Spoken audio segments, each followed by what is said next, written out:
பருப்பு, எண்ணெய், மாவு, காய்கறி ஒன்றுமே இல்லை. சாப்பாடு கூட சில பேருக்கு நிர்வாகம் கிடையாது.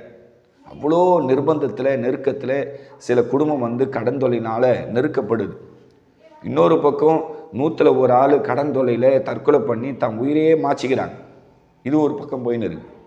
இது எல்லாமே சாத்தான் விரிச்ச வேலை. சாத்தான் என்ன பண்ணுறான், கடன் தொல்லை என்கிற பேரில், கடன் என்கிற சுமை என்ற பேரில் மனுஷனை கட்டுக்கட்டி ஏமாற்றி வஞ்சித்து அவன் ஆத்துமாவை அழிக்க நினைக்கிறான்.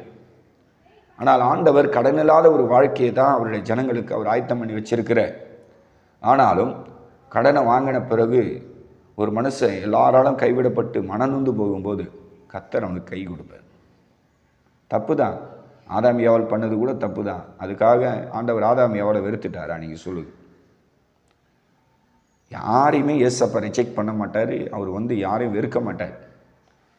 ஆதாம் ஏவாள் பண்ண பாவத்துக்கு அவங்கள ஏதேன் தோட்டத்தில் அங்கே அடிச்சு ஆண்டவர் சாவடிச்சதுக்கு, ஆனால் ஏசப்பா அவங்கள மன்னிச்சு விட்டார்.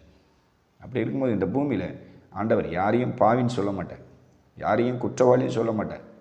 ஏன்னா இயேசு கிறிஸ்து அன்பானவர், மன உருக்கமானவர், கிருபை நிறைந்த ஆண்டவர். அவருடைய மனதுருகிற கர்த்தர். இன்றைக்கு உங்கள் தேவைகளை இயேசப்பா சந்திப்பார். கவலைப்படாது, கர்த்தர் உங்களுக்கு அடைக்கலமாக இருக்கிறேன். ஓகேங்களா? அடுத்த 6வது வசனத்தில், என் கூக்குரலுக்கு செவிகொடும், நான் மிகவும் தாழ்த்தப்பட்டு என்னை பின்தொடர்களுக்கு என்னை தப்பியும், அவர்கள் என்னிடத்தில் என்னிலும் பலவான்களாக இருக்கிறார்கள். அடுத்த 7வது வசனத்தை வாசி நான் இந்த பிரசங்கத்தை ஜெபத்தை முடிச்சிடுறேன். உமது நாமத்தை துதிக்கும்படி என் ஆத்துமாவுக்கு காவலுக்கு நீங்களாக்கி விடும்.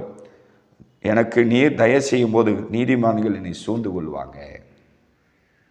பார்த்தீங்களா?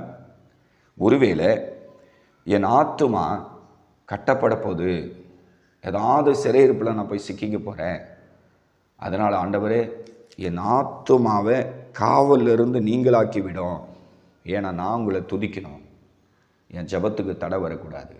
எனக்கு வாழ்க்கையில் எவ்வளோ கஷ்டம் வந்தாலும் நான் அதை பொறுத்துப்பேன் ஆண்டவரே, ஆனால் உண்மை ஆராதிப்பதை மாத்திரம் என்னால் விட்டு தர முடியாது அப்படின்னு தாவீது எக்காலத்திலும் கர்த்தரை ஸ்தோத்திரித்து எல்லா நெருக்கத்திலும் தேவனை பின்பற்றி இந்த தாவீது வாழ்ந்ததால் எருசலேமே ஆளக்கூடிய ஒரு பெரிய ராஜாவாக நாளடைவில் கர்த்தர் உயர்த்திருக்கிறார்.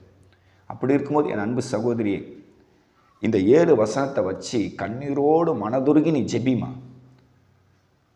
கண்ணீர் விட்டு கதறி தேவ சமூகத்தில் நீ ஜெபிக்கும் போது பரிசுத்த ஆவியானவர் உனக்கு ஒரு வாக்குத்தத்தத்தை கொடுப்பார். இதுதான் தாவீதுடைய மேன்மை. தாவீது ராஜ அந்தஸ்துக்கு உயர்த்தப்பட்டதுடைய அடையாளத்தை உங்களுக்கு நான் சொல்லி